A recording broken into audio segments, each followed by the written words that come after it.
Buenas peregrinos, estamos de volta com mais um vídeo.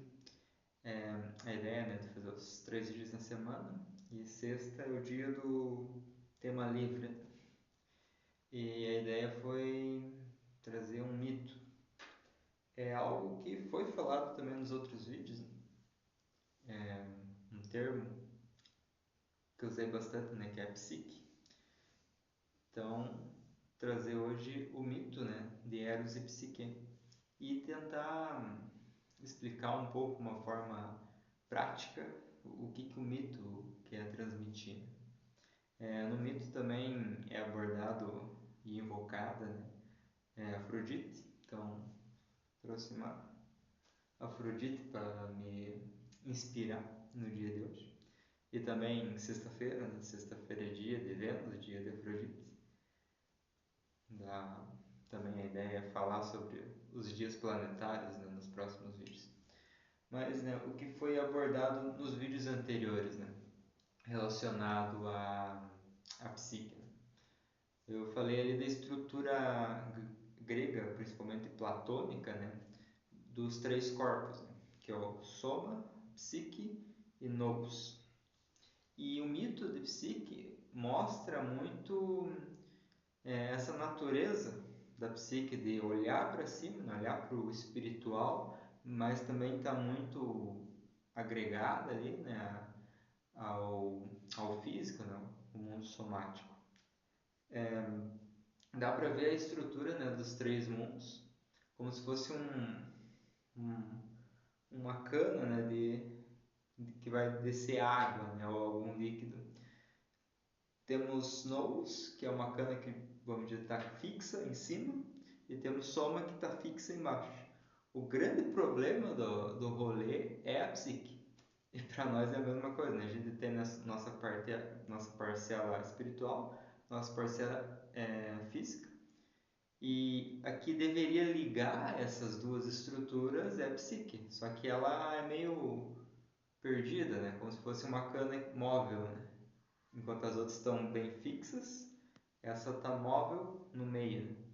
E esse movimento dela acaba por não trazer o que deve vir de cima para baixo e também não permite que energias de baixo subam para cima, porque ela está deslocada. Então, nosso processo é realocar a psique no centro para que essa energia flua, né? Essa energia superior ou inferior, né? É o que os hindus falavam, né?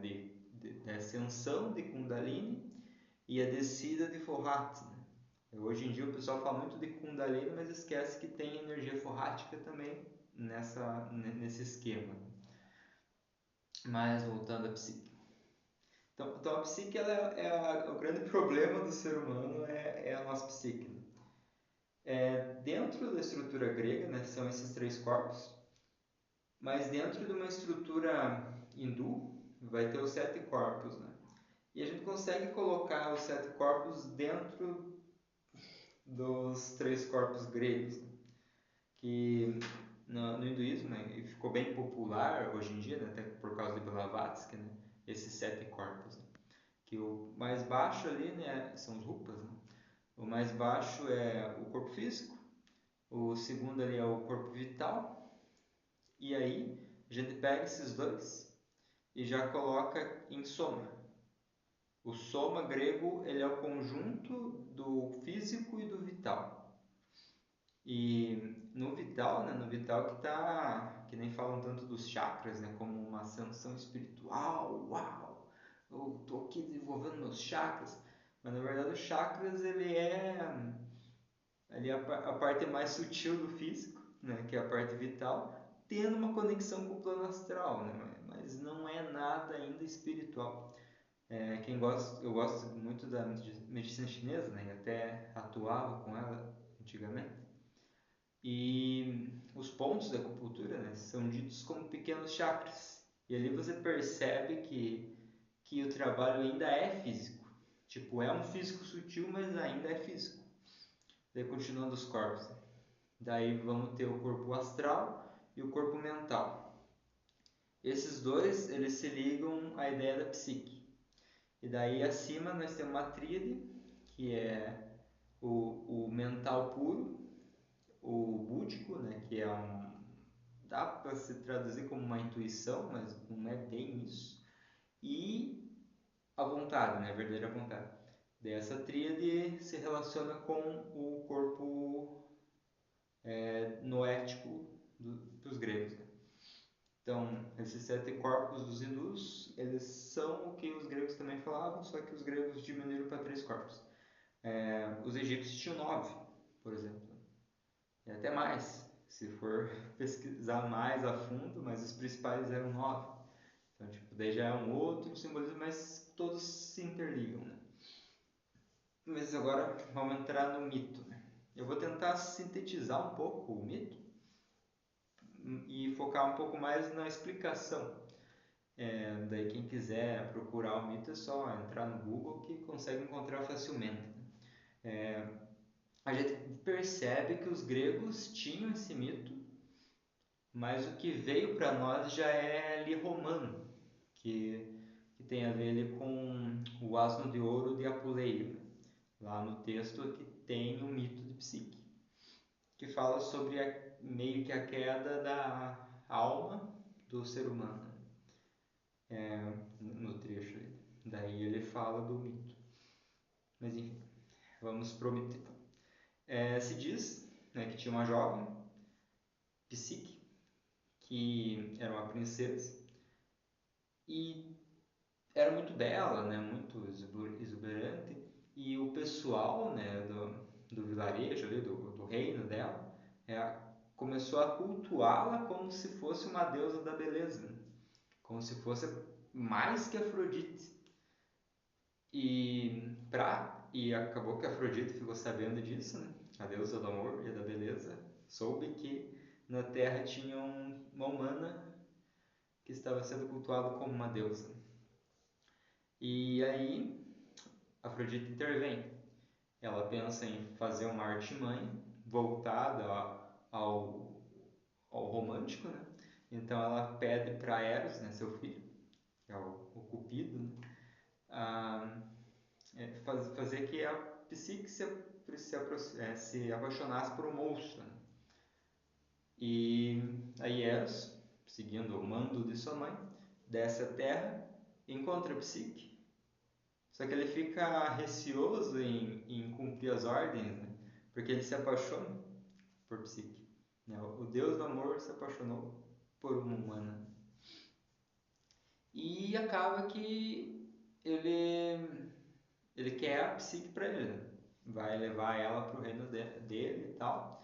Só que ele tem que fazer um jogo ali para que não suspeitem, né, que ele desposou-a, né? Aí ele faz um esquema que o rei, meio que avisa o rei, né, que Psique vai morrer, né? Afrodite tá braba com ela lá por causa dessa questão da beleza e vai ter um problema. Daí aconselha o rei a ir procurar o oráculo, né? O rei vai até o oráculo e o oráculo, por intermédio também da voz de Eros, né, fala que Psique, né, tem que ser levada até uma montanha, né, um desfiladeiro, e deixar ela lá. E todo mundo tem que ir embora, tem que deixar ela lá sozinha, que um monstro vai vir, vai devorar ela, alguma coisa do tipo. O rei, né, aflito, mas cumpre as ordens do oráculo, leva sua filha até esse pico e deixa ela lá. Aí vem um grande vento, né, pega a Psique e leva para cima, onde no meio das nuvens existia um castelo dourado e de diamantes, onde tinha vários servos invisíveis, né? Eu até lembro um pouco a história do Christian Rosenkranz no Bodas Alquímicas, né? Dá para falar futuramente sobre isso. E aí ela chega lá, tá sozinha, mas vê que não tá sozinha porque tem servos que ela não consegue enxergar, que é como se fossem elementais do ar mesmo, né? Simples. E tudo tá sendo bem organizado, tipo, ela sempre trazem comida para ela tem um quarto que sempre tá arrumado e tudo. e é indicado para ela, pelo visto ela também escutava essas vozes, mas não conseguia ver, que à noite o seu marido, né, o grande monstro ali, né, iria pro quarto e eles iriam dormir juntos e tal. E de manhã ele sumiria e ela não poderia vê-lo. E aí ela fica lá de boa, né, nessa mansão, sozinha, mas nem tanto.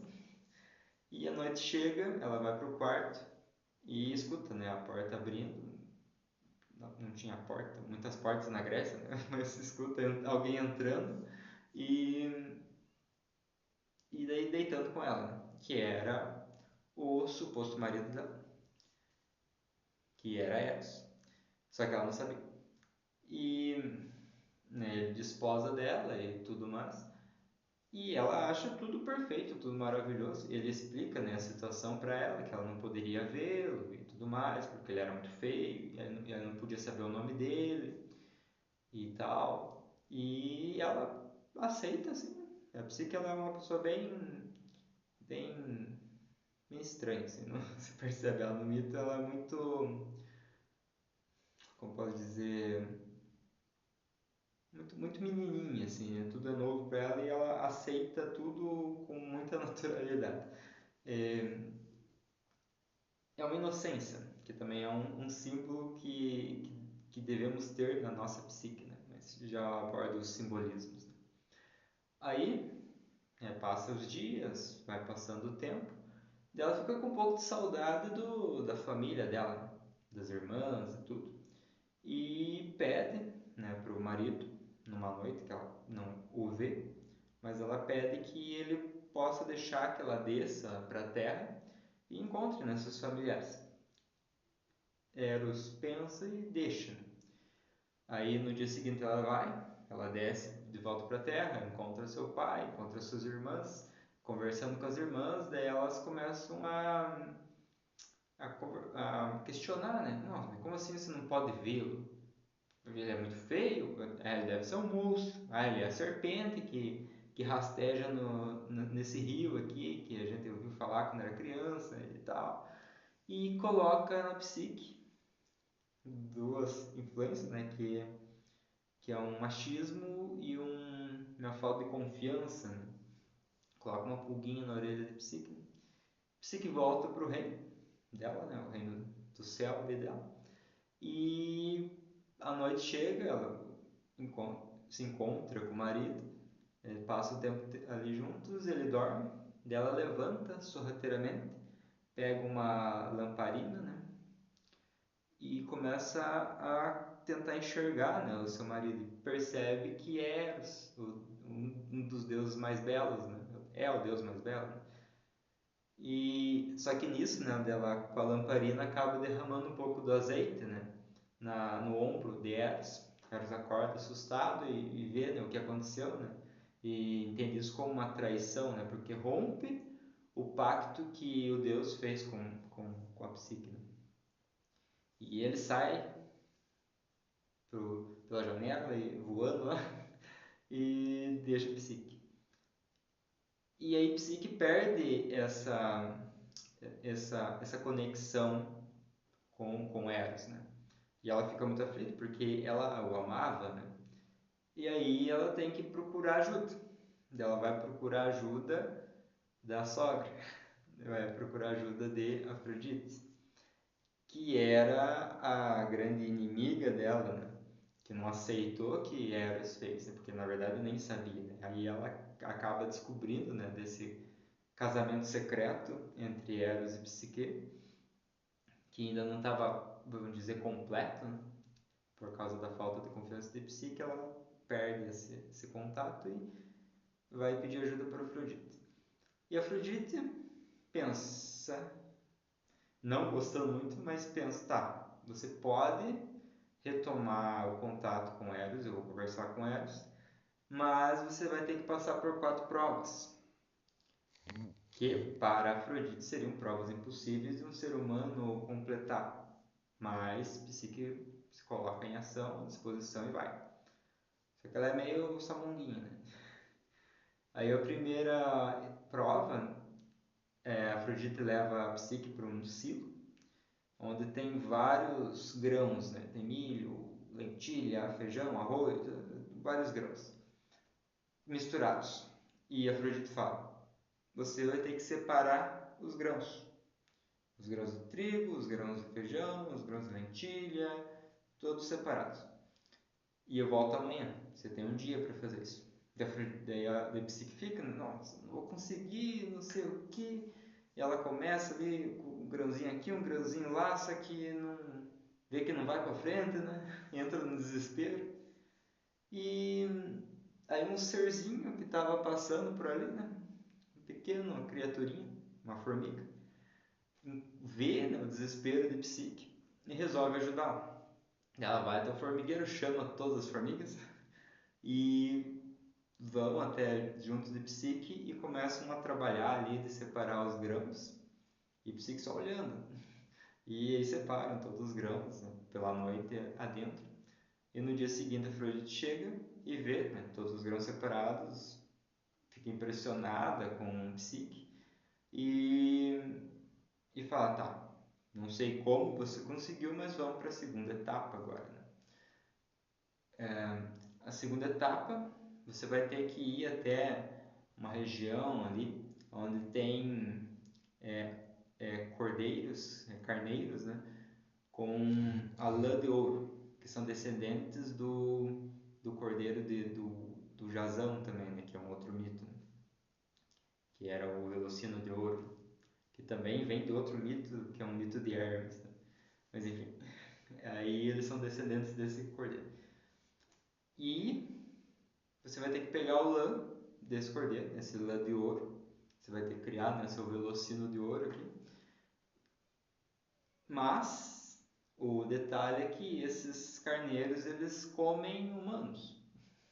Eles são carneiros carnívoros e muito violentos, né? E você vai ter que se virar e pegar lá a lã. Daí chega lá a Psique, vai até o ponto onde estão os carneiros e fica pensando: nossa, como é que eu vou pegar essa lã agora, né? Se eu chegar aqui, o carneiro vai me morder, vai me matar, né? Eles estão famintos e comem carne humana. E ela fica pensando. Aí chega uma ninfa, né? Uma ninfa dos juncos e comenta, né, com o Psique: não, esses carneiros realmente são violentos, eles vão te atacar. Então espere que o sol baixe e eles vão descansar, né, na sombra. Quando eles forem até embaixo daquelas árvores, descansar na sombra, vá onde eles pastavam, que tem vinhas, né? Tem, não é vinhas, tem, como é o nome? Esqueci o nome. Arbustos com espinhos, que fica preso a lã deles nesses arbustos. Então você vai nos arbustos e vai pegando o máximo que conseguir de lã. A Psique segue o conselho, né? Espera que o sol baixe, os carneiros se retiram para dormir um pouco, e ela vai nessa região e pega a lã. Ela chega, entrega para Afrodite. Afrodite também não entende o que aconteceu, mas vai para a próxima prova. Daí já começa a ficar um pouco mais complicado.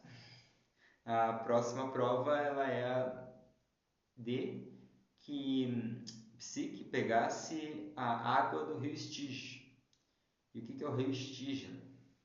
Ele é um rio que está entre o mundo dos vivos e o mundo dos mortos, né?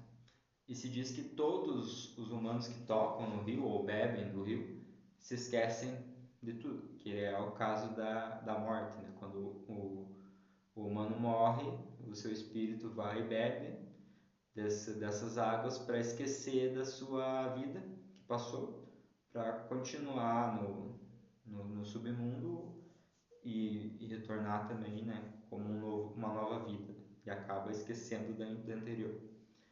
E no caso, se Psique tocasse nessa água, ela também iria se esquecer, né? Então é um pequeno dilema.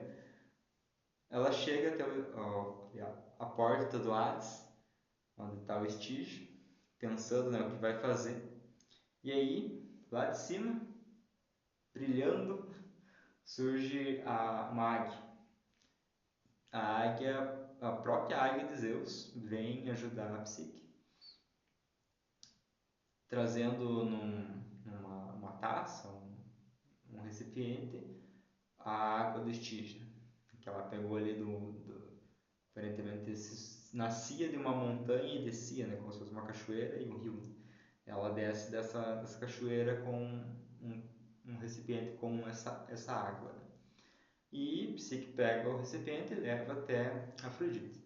Afrodite também não entendeu mais nada, mas aceita a oferenda e vai para pedir a última prova. E a última prova é que Psique vá agora definitivamente para o submundo e desça, né, até o mais baixo do submundo e pegue a beleza de Perséfone, que é a esposa de Hades. Que também Perséfone é um símbolo também da alma, assim como a Psique, né? Então é curioso isso. Mas aí a Psique vai, aceita a prova, e essa é uma prova interessante porque não há ajuda, né? Ela desce mesmo, ela tem que descer lá até o mais fundo dos infernos, do submundo, e encontra, né, Perséfone e pede humildemente para Perséfone um pouco da sua beleza. Perséfone coloca a beleza dela numa caixa, entrega para Psique e a Psique retorna, né? Só que no meio do caminho, e daí a gente pode fazer um vínculo também com o mito de Orfeu, que também ele vai para o submundo, só que no meio do caminho ele faz umas burrice. E no caso da Psique, ela abre a caixa porque ela pensa que, nossa, ela sofreu tanto nessas provas, nem sofreu tanto porque ela foi ajudada, né? Mas ela sofreu tanto nas provas, deve estar feia agora, né? Velha, e Eros não vai querer ela de novo. Então ela abre a caixa para pegar um pouco da beleza de Perséfone, mas dali de dentro só sai sono. E ela dorme. Enfim. Aí ela fica, né, no meio ali do submundo. Eros estava acompanhando essa jornada e Afrodite vê, né, que a Psique falhou, né, não conseguiu trazer a caixa e acaba traindo de certa forma. Só que se compadece e fala: ah, meu filho, ela mereceu, pode desposá-la. Aí Eros vai, pega, né, a Psique, né, do submundo, leva até o Olimpo. Agora ela se torna imortal, entre uma das divindades, e se casa com Eros. E acaba a história. Aí o que fica de símbolos, né, para a gente pensar? Como eu disse, a Psique ela é a nossa alma, né? Numa separação um pouco mais esotérica, né, a gente pode separar espírito e alma. Dependendo de onde você lê, né, tipo, tem autores que falam que a alma é tipo, superior ao espírito, né? O espírito é superior à alma. Não importa a palavra que a gente use, talvez isso traga muita discussão desnecessária. Mas aqui no vídeo, vamos tentar colocar, né, e também nos próximos vídeos, o espírito. Quando eu falo de espírito, estou falando da parte mais superior, a parte que está em nous. E quando eu falar de alma, estou falando da psique. Então, a alma é um símbolo a psique é um símbolo da alma, que é esse aspecto personástico nosso, né, que não é que se relaciona, né, com o físico e com o espiritual. E é aquilo que eu tinha falado do Deus interno. Esse Deus interno ele está na parte noética nossa. E o que a gente manifesta, a nossa alma, né? Esse consciente, ele é como se fosse a psique, né? É a nossa alma. E o espírito estaria no inconsciente, no caso. Mas aí, então a gente tem essa relação que psique é a nossa alma. Então é o que tem que ser trabalhado para a gente ter esse contato com o Deus interno. O Deus interno na história é Eros.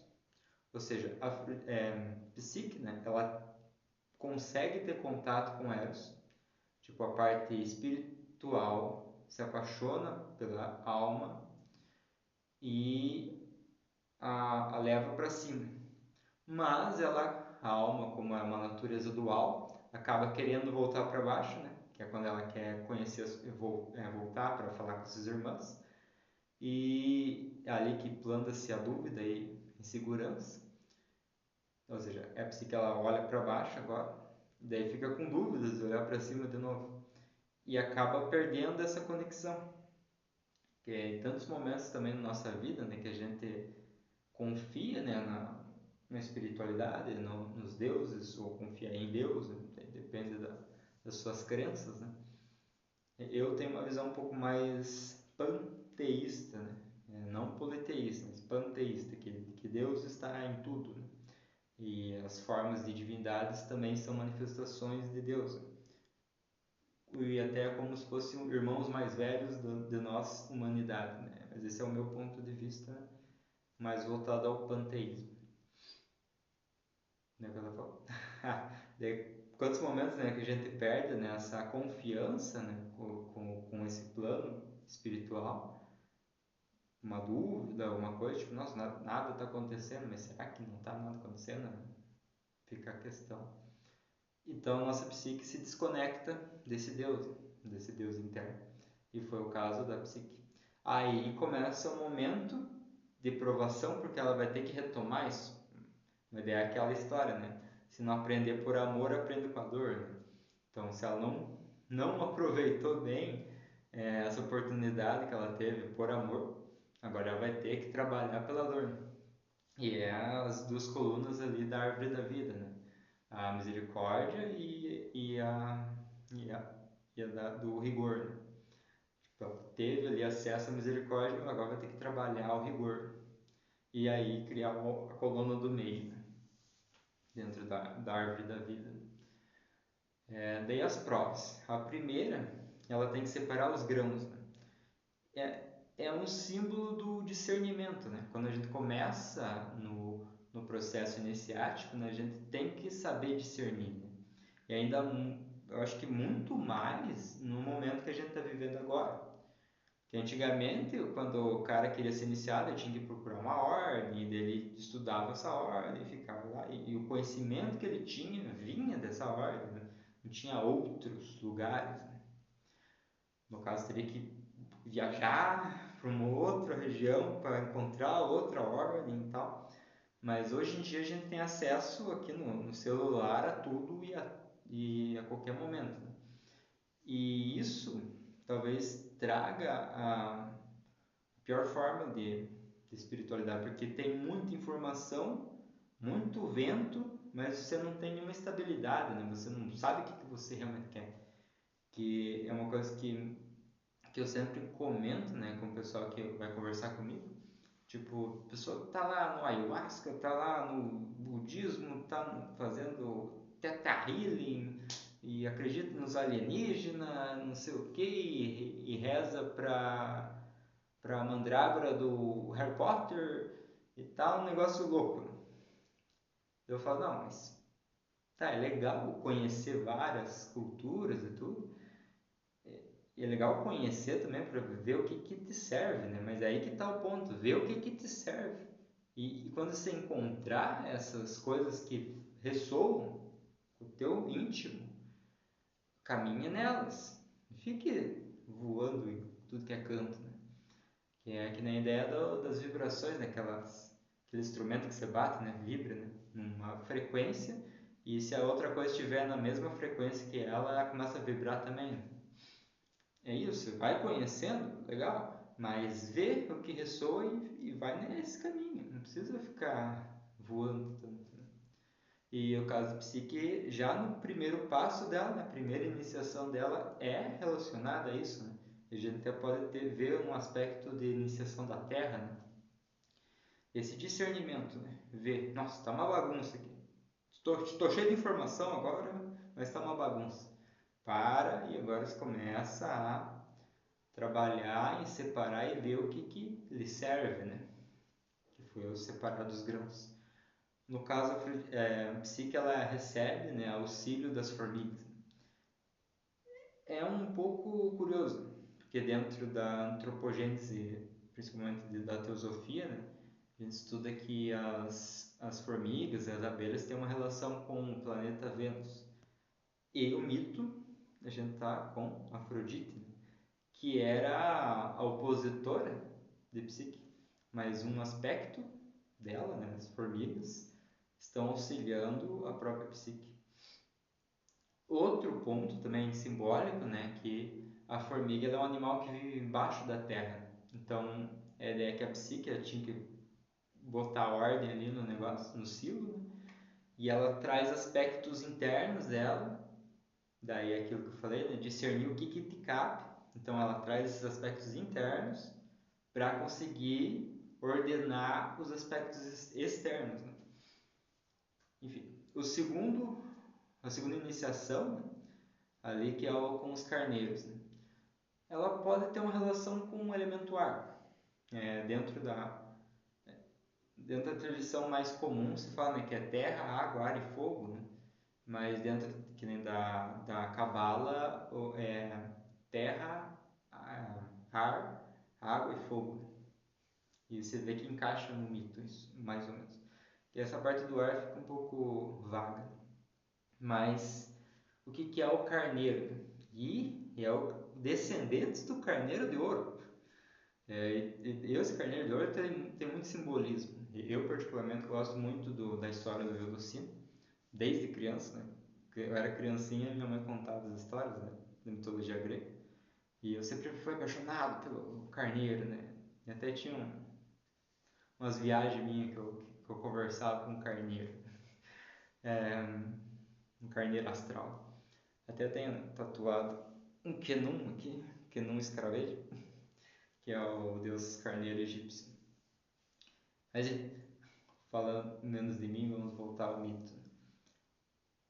O carneiro ele é o símbolo de Áries, né, na astrologia, que é o primeiro signo, que é a manifestação da vontade, que é aquilo que foi falado no vídeo anterior do primeiro capítulo do Dogma Ritual, né? A vontade, e daí também número 1, e o primeiro signo é o carneiro, então você vê que está tudo relacionado. E para nós, né, aqui no nosso hemisfério, ele não bate, né, mas no hemisfério norte bate. Com, com a entrada, né, no calendário de Ares, começa a primavera, né? Então também tem um outro simbolismo, né, desse início, né? Essa força da vida se expressando. Só que esses carneiros, eles comem carne humana, né? Tem o termo, só que eu acabei esquecendo. E então isso mostra que eles têm essa potência de início, essa potência ígnea, mas eles são destrutivos, né? Então tem que se ter uma atenção ao trabalhar com eles. Esse ponto está falando da verdadeira vontade. A primeira prova foi o discernimento. É quando a psique, a nossa psique, falando de nós, né? No nosso psique a gente ordenou o que serve, o que não serve, o que é válido, o que não é. Opa, agora já sei um pouco do meu caminho, já consigo entender um pouco da minha vontade, o que é a minha energia. Só que essa energia, que é a vontade, ela é uma energia de primeiro logos. Ela é uma energia potente, muito potente, e ela pode ser caótica e destrutiva, se você não tiver uma vigilância. E o que psique tem que fazer? Fala-se que ela tem que esperar que o sol baixe e os carneiros fiquem mais tranquilinhos para ela conseguir, de outra forma, né? Nem vai encostar no carneiro, né? Ela vai dar a volta, né? Vai pegar a lã de outra forma. É o que a lã que ficou ali, né? Os requisitos dessa vontade. Ela não vai trabalhar diretamente com a vontade ainda. E tipo, ela só vai ter o contato. E esperar que o sol baixe, né? Que nem Ares, ele está em maior potência com a casa do Sol. Ele é um signo de Áries, mas ele tem elevação no signo do Sol, no planeta do Sol. Então, esperar que essa energia também da vida, que é o Sol, ela diminua, ou seja, poeira abaixo, essa vontade ela começa impetuosa, mas agora ela vai descansar um pouquinho, daí você começa a trabalhar com ela, mas também não diretamente. Aí tem uns símbolos bem curiosos. Aí a próxima prova é relacionada com a água, que ela tem que pegar a água, né, do estígio. E aí eu vejo assim uma imagem muito da imagem do Santo Graal, né? Que daí já é lá da região celta, né? Que tem o cálice e até um brasão de algumas ordens, né? Tipo a OTO usa esse símbolo. Tem outras ordens também que usam de uma forma um pouco mais velada, que é um cálice, e daí tem a pomba, né, do Espírito Santo descendo, né? No caso do mito, fala-se que a águia de Zeus está trazendo num recipiente, né, essa água. Vamos dizer que é um cálice. O símbolo, né, do cálice, ele é como se fosse a gente estando entregue e aberto para as influências de cima, né? que é um copo. Né? O copo ele está aqui, ele é fechadinho, mas a parte de cima é aberta. E desse símbolo, né, da pomba do Espírito Santo descendo, né, é essa energia que eu falei lá do início, que no hinduísmo se chama de energia forrat, né, descendo nesse copo que a gente cria, né, que seria nós mesmos. Né? Tipo, é um momento muito de receber esses influxos. Né? A gente às vezes quer muito fazer, ali é um momento de receber os influxos. É uma parte mais passiva, né? E aí, em vez da pomba do Espírito Santo, no caso tem a águia, né, que vai descer trazendo essas águas. Né? Daí a última prova, o que se diz, né, dessa prova? É muito da confiança, que daí agora a psique vai ter que realmente confiar nessas energias que vêm de cima, né? Ela tem que estar aberta e receber essa energia, como se fosse um cálice recebendo um líquido. Para a próxima etapa, aí é a grande iniciação, que ela vai ter que morrer, né? Tem que descer até o submundo, que é a ida, né, para os seus mundos internos, né? E que nem eu comentei que é curioso, porque Perséfone é um símbolo da alma e a psique também. E o que acontece? Psique, ela tem que descer a região mais internas e ela vai se deparar com Perséfone, que é outro símbolo da alma. Então, só que talvez seja um aspecto negro da alma. Não negro no sentido ruim, né? Mas aquilo que está obscurecido. Que é aquilo quando a gente se depara com a gente mesmo. Quando a gente vai para o interior, né, de nós mesmos, a gente vai encontrar muita obscuridade, muitas coisas que a gente não quer assimilar, né, na nossa psique, mas vai ter que enfrentar, né? Tem que ter esse enfrentamento. No caso da psique, ela encontra, Perséfone, né? Esse aspecto mais tenebroso da alma. Dá para falar futuramente também do mito de Perséfone, que é bem bonito e tem esse caráter um pouco mais, eu digo até mais iniciático, né? Iniciático da iniciação, falando da iniciação. Da psique, ela é mais essa jornada, né, de retomar essa questão desse contato, né, com o divino. E daí ela voltando, ela falha e aí precisa de uma ajuda divina. Assim como o Orfeu também, né, que é o grande iniciador na mitologia grega, né? Ele que traz os mistérios para os homens. Ele desce e ele também falha no meio, né? Só que ele sai, né? Não precisou de uma ajuda, né, divina.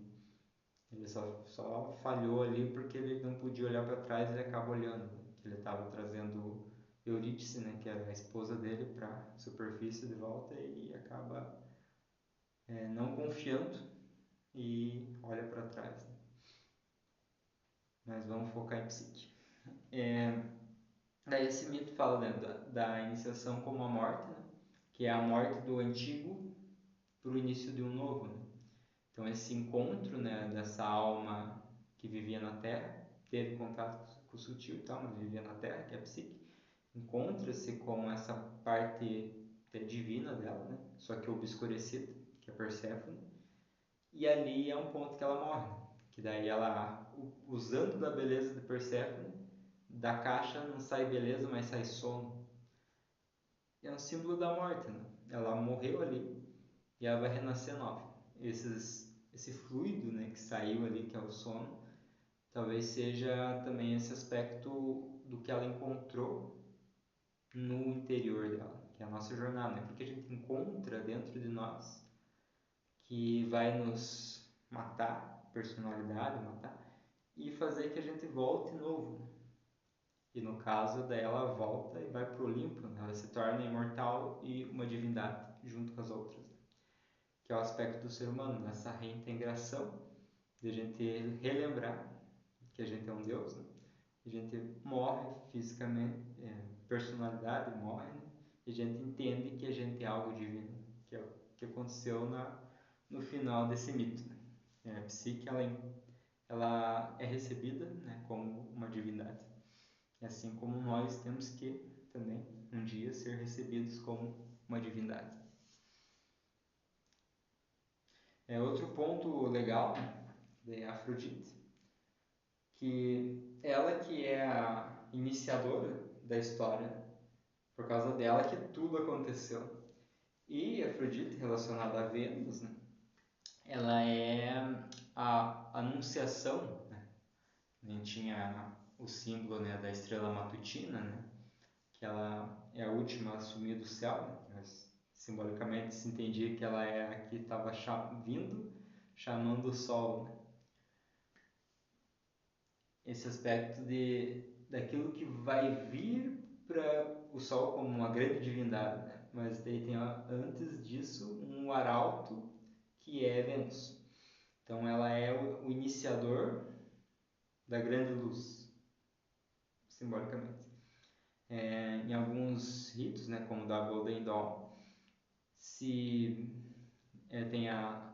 tem graus, né, e lá no grau Tiferet, né, que é relacionado ao Sol e relacionado também à vida e morte, tem a sala é preparada de uma forma diferente, né, que você entra por uma porta, né, e se você olhar nessa porta ela tem relação a um planeta e esse lugar tem relação com os 7 planetas. Você entra pela porta que ela é a porta de Vênus, né, como se fosse esse início para que chegue a essa iniciação solar, né? Iniciação de Tiferet. No conto alquímico, né, do Christian Roger Cross, também tem uma coisa, né, que ele estava, né, tendo lá seus processos de iniciação, de certa forma, e ele desce, né, uma cripta e encontra o corpo de Vênus, dando um spoiler da história. E por causa, e acaba que ele vê o Vênus e tal, mas ele sai e fica, que o pessoal não sabia que tinha entrado lá. Só que lá no final é descoberto. Então, tipo, ele fez tudo certinho, só que ele não poderia ter visto Vênus. E daí acontece o que acontece no final da história lá. Eu não vou dar o spoiler do final, mas tem esse processo também, né, que é um pouco contraditório, né, que parece que ele fez algo errado, mas talvez seja a grande iniciação dele, quando ele vê Vênus. E até a ideia de Vênus estar nua, né, isso também é bem simbólico. E um ser humano que vê a nudez de Vênus é aquele que vai passar por uma grande iniciação. Até tem alguns mitos que falam sobre isso, mas esse deixa para frente. Acredito que o vídeo já está ficando bem longo, quase 1 hora de vídeo. Eu achei que seria curto. Deu para abordar, acho que o tema, explicar um pouco do simbolismo, né, desse mito.